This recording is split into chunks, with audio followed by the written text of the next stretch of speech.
Direct News TV. December 23, 2023.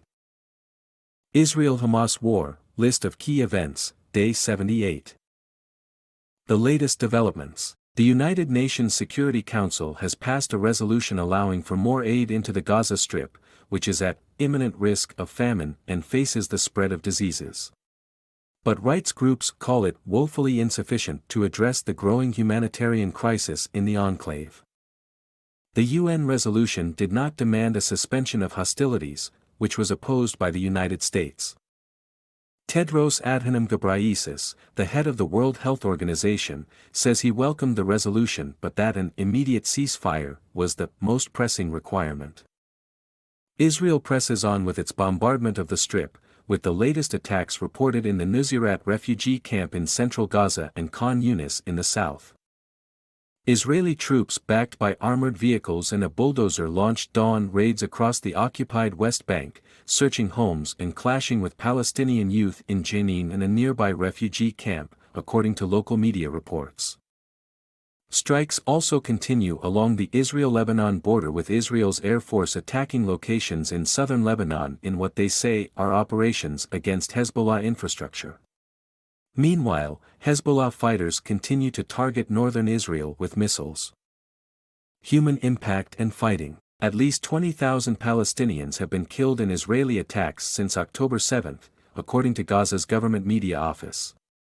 The death toll from Hamas's attack on Israel stands at nearly 1,140.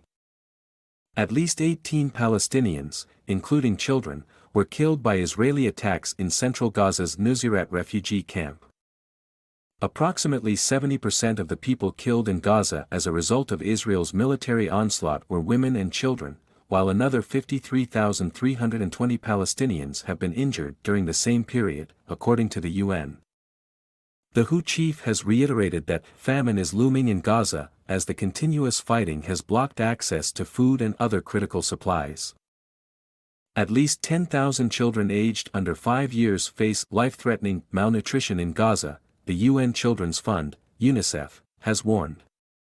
Diplomacy. Despite international pressure, Israel's foreign minister says the country will continue the war on Gaza until the release of all the hostages and the elimination of Hamas.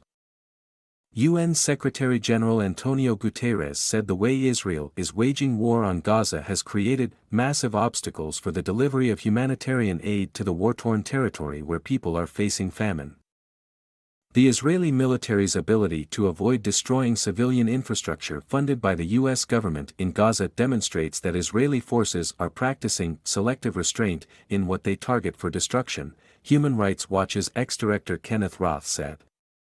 The U.S. has accused Iran of being deeply involved in attacks by the Yemen-based Houthis in the Red Sea. My name is Kingsley. Please like, share, subscribe and hit that notification bell so you can be the first to be notified whenever we post. You won't regret it.